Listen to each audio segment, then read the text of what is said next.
Viviane, essa abençoada aí que Deus colocou na vida da gente. Obrigada, Vivi. Já tinha um estudo preparado, né? Ela já tinha lido, estudado esse livro. Então ela se dispôs lindamente a passar um pouco do conhecimento que ela tem sobre esse livro para todas nós. Amém? É para a senhora agora, dona Senhor. Bom, vamos lá. Eu tô com a mão gelada, frio da barriga. Que bom porque que é isso. Tô. Pá.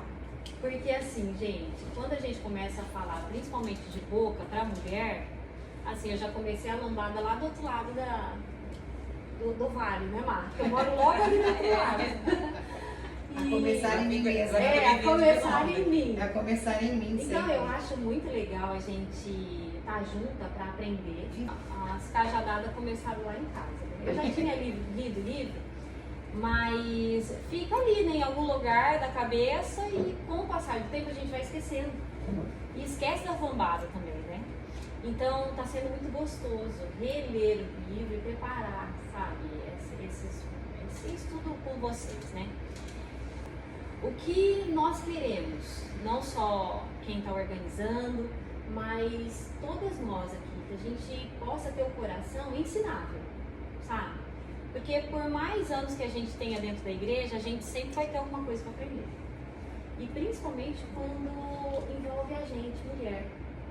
Porque querendo ou não, gente, a gente faz parte dos pilares que mantém um lar de pé.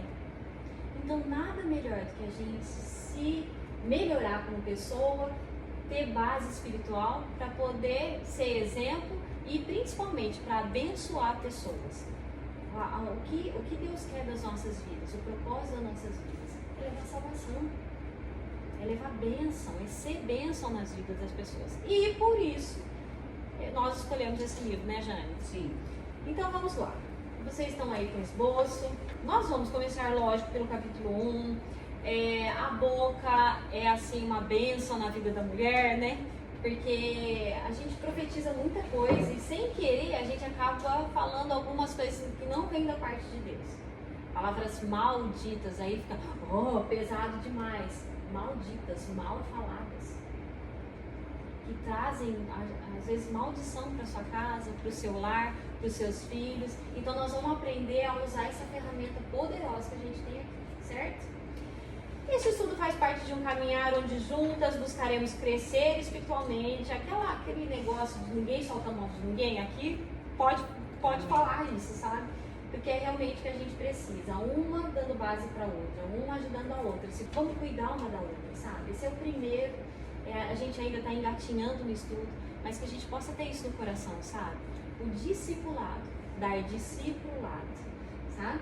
Abençoar a vida da outra. E aí, a gente estando forte, a gente pode dar força também para os nossos lares, para os nossos relacionamentos, certo? Esse esboço serve para acompanhar a leitura do livro, esmiuçar cada tema e para fixar o que Deus tem ministrado ao nosso coração.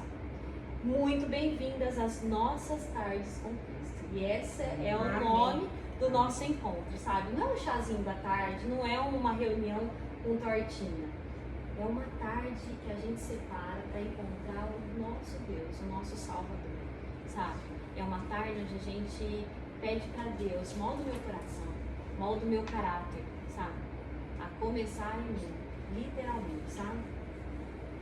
Bom, a resposta para grande parte dos nossos problemas está literalmente debaixo do nosso nariz. Essa é uma das primeiras frases do livro e eu achei maravilhosa, porque realmente é isso mesmo. Muitas vezes a gente está proclamando coisas e vivenciando coisas que a gente mesmo que declarou. Esse menino é terrível. É lógico que ele é terrível, você está declarando. Nossa, meu marido nunca vai mudar. Não vai, você está declarando. E como a gente fala essas coisas? Fala o tempo todo. Então o que a gente precisa? Começar a se policiar, sabe? Senhor, sonda mesmo, como diz a canção. Sonda-me, Senhor, sabe? Tira de mim o que não vem de ti, que a minha boca, assim como a sua. Lá em Gênesis, ele profetizava, haja luz. E, literalmente, houve luz. Então, que nós possamos, dentro das nossas casas, haja luz, haja presença de Deus, haja bênção de Deus. Então, todas as vezes que a palavra vir para a ponta da sua língua, lembra, opa, vai edificar? Se for edificar, você fala. Se não for, engole. Engole, conta até 10, vai para a presença do Senhor e ali fica, certo? Vamos aprender muito. Bom, o primeiro capítulo começa falando a respeito de uma passagem bíblica, e aí ela vai esmiuçar toda ela. E aí eu deixei aqui para a gente poder ler. Alguém quer ler? Alguém quer me ajudar? Da hora. De manhã, ao passarem, viram a figueira seca desde as raízes. Pedro, lembrando-se, disse a Jesus: Mestre, vê, a figueira que amaldiçoaste secou. Respondeu Jesus: Tenha fé em Deus. Eu asseguro que se alguém disser a este monte, levante-se e atire-se no mar, e não duvidar em seu coração, mas crer que acontecerá o que diz, assim lhe será feito. Portanto, eu digo, tudo o que vocês pedirem em oração, creiam que já receberam, e assim se sucederá. E quando estiverem orando, se tiverem alguma coisa contra alguém, perdoem-no, para que também o Pai Celestial perdoe os seus pecados. Mas se vocês não perdoarem, também o seu Pai que está no céu não perdoará os seus pecados. É isso aí, gente. Ó, o primeiro capítulo é assim, foi tirado todo dessa passagem bíblica. Bom, Jesus passou antes ali e ó, essa figueira aqui vai secar, ele declarou. Nós somos irmãos, né? Deus é o nosso Pai, nós somos adotados e somos filhos de Deus agora. Então nós temos, o próprio Jesus disse que nós faríamos muito mais do que ele fez. Então, se Jesus declarou e a figueira secou, nós não vamos ser diferentes. O que nós declararmos vai acontecer. Nós não temos noção do poder espiritual das nossas palavras. Nós não temos noção. E esse estudo vai servir para cair a nossa ficha de ser parar para pensar antes de falar. Parar para pensar se vai edificar. E aí sim a gente proclamar. Bom, apenas lendo esse trecho podemos tirar muito em si. E aí vem a pergunta: qual situação ou pessoa na sua vida está tão seca quanto a figueira? Um minuto de silêncio e você vai aí pensar na sua vida. O que está precisando de vida? Qual situação da nossa vida a gente precisa começar a declarar a bênção de Deus? Muitas vezes situações e relacionamentos estão secos por causa do que nós profetizamos. Quem guarda a boca e a língua, guarda-se das angústias. E aí, meninas, eu queria fazer uma dinâmica com vocês para vocês entenderem a importância dessa tal da língua. Quer um pratinho para pôr embaixo? Acho que é bom. Maia, eu precisava de água até a metade desse daqui, por favor. Pratinho precisa ou não? Márcia, você está atrasada. Bem atrasada, dona Márcia.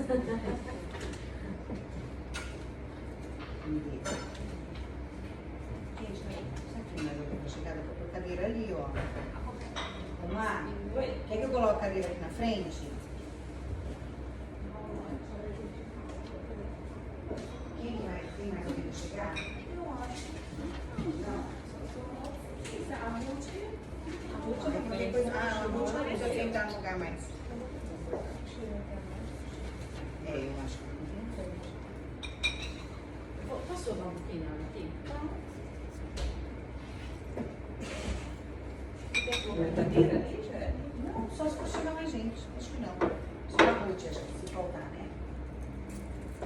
Ajuda? Falta só a Ruth? Acho que Não, sim. Ruth, acho que não. É, não, ela já está Meninas, eis aqui a nossa vida. Aqui, ó. Limpinha, nós nascemos assim.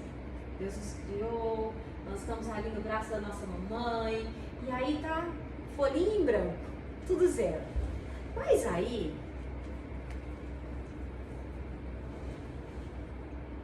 a nossa mãe, ou as pessoas com que a gente tem convivência, não tem tanta sabedoria. Ai, mas essa menina é muito preguiçosa. Ai, mas essa menina não vai dar ninguém. Ai, mas olha só como é burra. Vai puxando aí na sua memória alguma coisa que te disseram. E o que nós estávamos limpinhas, nós começamos a a nos sujar. E, gente, quantas coisas durante a vida nós vamos recebendo como verdade?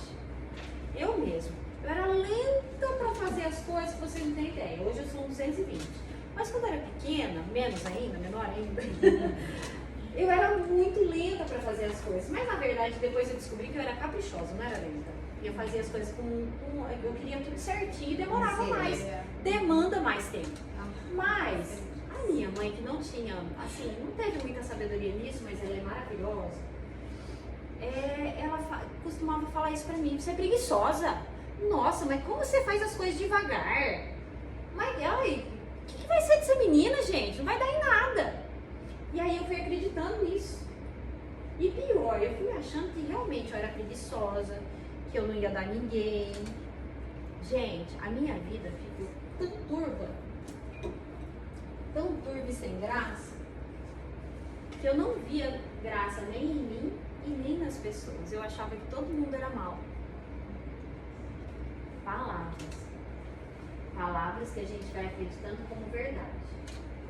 E eu quero que vocês vejam essas palavras não só imaginando só a minha mãe, mas situações que vocês vivenciaram e pior, coisas que a gente acaba falando sem querer.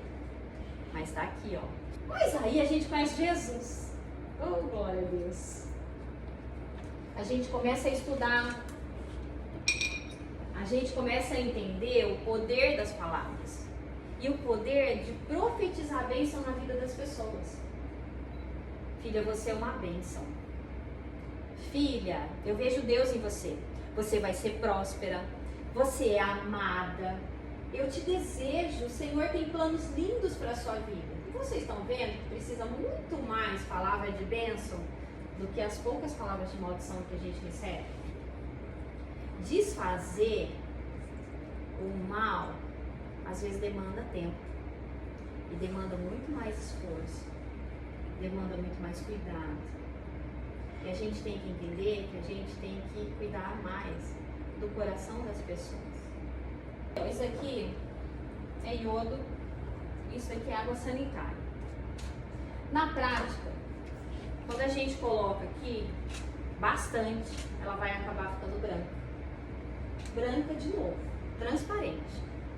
E é isso que Deus faz com as nossas vidas. Mas se a gente parar no meio do caminho, as coisas não vão acontecer. Se a gente acreditar nas mentiras que despejaram sobre as nossas vidas, as coisas não vão mudar. Nós vamos aprender sobre isso.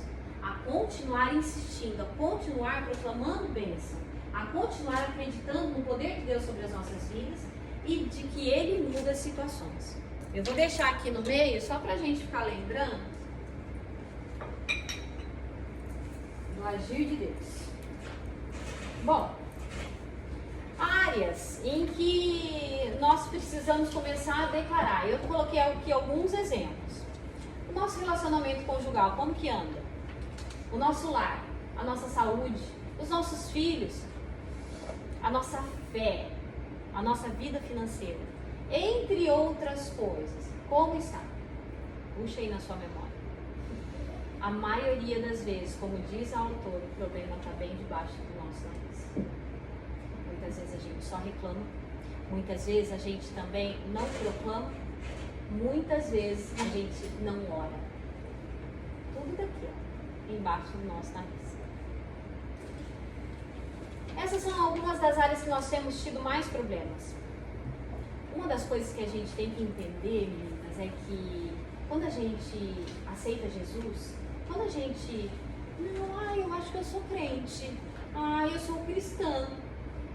Esse rótulo cristã é muito mais do que falar. Como dizia minha mãe, falar até papagaio fala. O que Deus espera da gente, o que o mundo espera da gente, é que a gente se posicione. Não só fale. Nossas ações falam muito mais que as nossas palavras. Então, onde você estiver, proclame a bênção de Deus. Onde você estiver, se posicione. E como é que eu vou fazer isso se eu não me encho? E como é que eu vou proclamar a bênção se eu não sei um versículo? Se eu não tenho um pouquinho durante o dia para sentar e conversar com Deus, para receber de Deus. Como que você espera mudança de vida se você não se posiciona? Eu tô falando alto para mim também, tá, gente? Não tô falando nada você. A Viviane também. A morte e a vida estão no poder da língua. O que bem a utiliza, come do seu fruto. Isso está em Provérbios. Quer se dar bem? Quer ter vida? Quer caminhar em paz? Quer ter segurança? Começa a proclamar. Esse meu filho é uma bênção. Eu lembro quando eu vou abrir um parênteses aqui, e eu vou usar muito um pouco da minha vida e algumas das coisas que aconteceram comigo como exemplo. E se vocês quiserem, vocês podem dar exemplos também, aqui é aberto, certo? Eu lembro de uma das primeiras consultas que eu fui com o Ricardo, o meu filho, um especialista em genética, reconhecido no estado de São Paulo, que é referência. Ele chegou em mim e falou assim: mãe, se seu filho andar ou falar, dê graças a Deus. Proclamou uma maldição para minha vida e para a vida do meu filho, que é pior. Para uma mãe, a gente pode vir em mim, mas no meu filho não, né? Mas eu comecei a lutar contra e comecei a profetizar na vida dele. Não, ele vai andar, ele vai falar, ele vai sim ser uma bênção, ele vai na escola. E cada fase da vida dele teve o seu Golias. Mas cabe à mãe, cheia de falhas, se posicionar e falar: Senhor, no meu filho não, nessa situação não, no meu relacionamento não, no meu casamento não, no meu lar não, na minha fé não, na minha vida espiritual não. Cabe a gente começar a proclamar. E foi o que eu fiz. Já na segunda consulta, o meu filho já estava andando e falando. Com 5 anos, tudo bem, 5. Mas ele estava andando e falando, muito bem. E aí o médico falou: mãe, eu posso tirar uma foto do seu filho? Eu falei: ué, por quê? Porque eu nunca vi uma criança com características de síndrome de Down, porque ele tinha mais isso, viu, Jordana? Características de síndrome de Down, não tem a síndrome. E eu falei: faz favor, tira a foto. Mas por quê? Porque eu me posicionei. Não sou assim o tempo todo. Mas quando a gente se posiciona, a gente colhe os frutos.